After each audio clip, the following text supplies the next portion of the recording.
Guys, എന്നെ പറ്റി ആദ്യമായി എന്റെ അമ്മയൊക്കെ ഒരു നല്ല വാക്ക് പറയുന്നത് ഞാൻ കേട്ടു.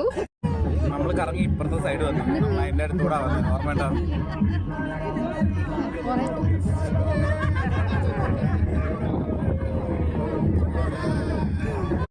നമ്മൾ ഇന്നിപ്പോ കയറിയ നമ്മളുടെ മറീന ദോ ക്രൂയിസ് ഇതാണ്.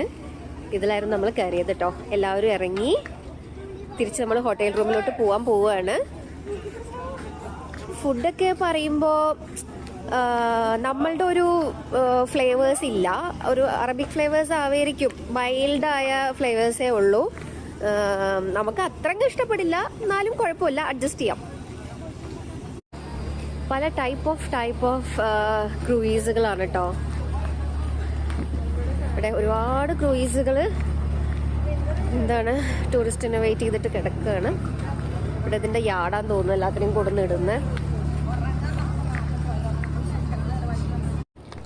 ഓക്കെ, സോ ഇവിടെ വന്നിട്ട് നമ്മുടെ ഫസ്റ്റ് ആക്ടിവിറ്റി ദോ ക്രൂയിസ്, മറീന ദോ ക്രൂയിസ് ആയിരുന്നു. അപ്പോൾ നമുക്ക് ജയരാജ് സാബ് എൻ്റെ അച്ഛനോട് ചോദിച്ചു നോക്കാം. How was the experience? So good. ഇങ്ങനെ ബോട്ടിൽ ഇരുന്നിട്ട് ഇങ്ങനെ കാഴ്ചകൾ കണ്ടു പോകുമ്പോൾ എന്ത് തോന്നി? ദുബായിയുടെ രാത്രി കാഴ്ചകൾ എന്താ തോന്നിയത്?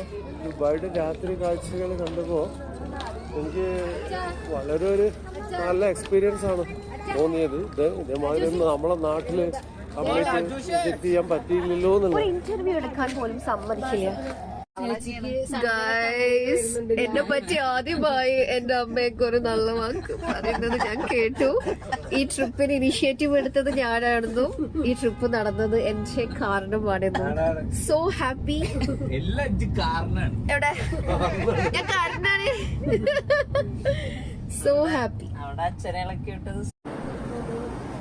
അപ്പോൾ നമ്മൾ ക്രൂയിസ് ട്രിപ്പൊക്കെ കഴിഞ്ഞ് ഇപ്പോൾ ഹോട്ടൽ ലോബിയിലോട്ട് തിരിച്ചെത്തിയിരിക്കുകയാണ്. ഇനി ഫ്രഷ് ആയിട്ട് ജസ്റ്റ് പുറത്തോട്ടൊരു വാക്കിങ്ങിന് പോകണം. അങ്ങനെ ഞങ്ങൾ രാത്രി 12:30 നമ്മളുടെ റോയൽ എസ്കോട്ട് ഹോട്ടലിൻ്റെ അവിടെ നിന്ന് ഫ്രണ്ടിലുള്ളൊരു കടയിൽ നിന്ന് വെള്ളം മേടിക്കാൻ വന്നതാണ്. അച്ചുവേട്ടൻ്റെ ചായക്കട. ഇത് സീബ്രയുടെ അവിടെ നിൽക്കുകയാണ്, ക്രോസിംഗ് ആയിട്ടില്ല. ഓക്കെ, അപ്പോൾ ഇനി കാണാം. Bye bye.